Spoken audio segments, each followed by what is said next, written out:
Šmarnično branje za leto 2020, pripravil ga je profesor dr. Bogdan Dolenc z naslovom Sveti Janez Henrik Newman, svetnik, ki nagovarja srca.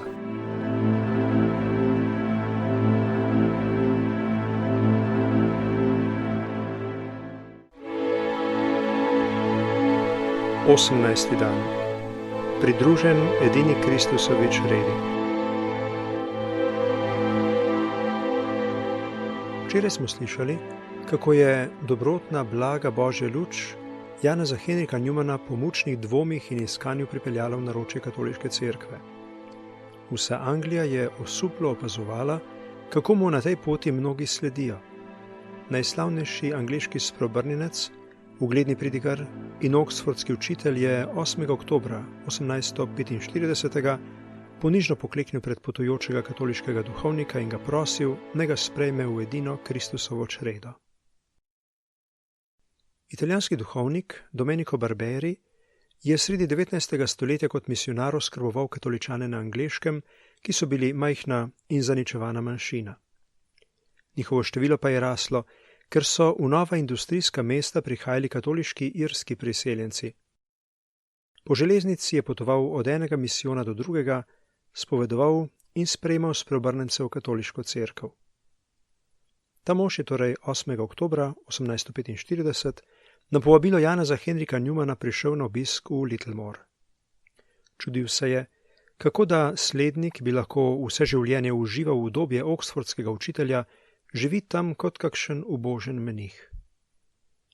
Newman ni izgubljal besed, ampak je padel na kolena pred revnega tujega katoliškega duhovnika in ga prosil za življenjsko spoved.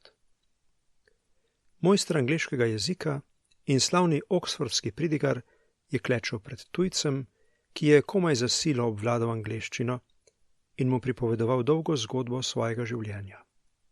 Spoved je bila tako dolga, da jo je opravil v 2 delih, polovico zvečer, drugo polovico pa naslednje jutro.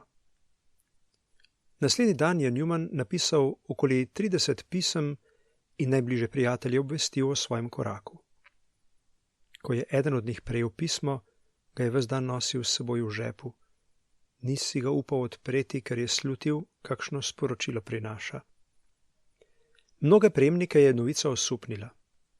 Svoji sestri je pisal: Moja draga Jemima, sporočiti ti moram, kar te bo močno prizadelo, a bom zelo kratek. Očeta Domenika bom prosil, da me sprejme v cerkev, za katero verujem, da je edina čreda našega odrešenika. Tvoj ljubeči Janez Henrik Newman. Ko je dokončal svojo življenjsko spoved, je njega in z njim še 2 prijatelja oče Domenico sprejel v katoliško cerkev. Iz njegovih rok je prejel tudi prvo obhajilo.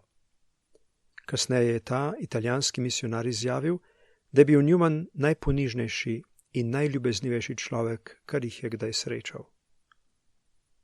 Tedaj je bil Janez Henrik star 44 let. Počutil se je utrujenega in slabotnega. Razmišljal je o tem, da mu dolgo življenje najbrž ni namenjeno. Toda čas, ki mu je preostal, je hotel preživeti v delu za Boga in za cerkev. Temu delu je želel posvetiti vse talente in moči. Pogled v prihodnost mu je bil prihranjen. Če bi jo poznal, bi mu to morda vzelo pogum. Odslej bo z vsemi močmi delal za katoliško cerkev v Angliji, toda skoraj vsi njegovi načrti bodo obsojeni na neuspeh. Pred njim se je odpirala nelahka pot, ki bo veliko daljša, kot se je nadejal. Dočakal bo 89 let. Ob svojem prestopu v katoliško cerkev je bil torej šele na polovici svoje življenjske poti. Iz Newmanovih duhovnih spisov. Oblaženi devici Mariji verujemo, da je bila že ob spočetju pod srcem matere svete Ane obvarovana izvirnega greha. Njej je bil Adamov dolg odpuščen vnaprej. Ta privilegij je prejela, da bi bila primerno bivališče svojega in našega odrešenika. O njej ne trdimo, da ne bi dolgovala svojega odrešenja smrti svojega sina. Ni bila očiščena greha, ker ga ni imela, ampak je bila od prvega trenutka bivanja obvarovana greha. Zlo se je ni nikoli dotaknilo. Kraljica vseh svetnikov, prosi za nas. Sveti Janez Henrik Newman, prosi za nas.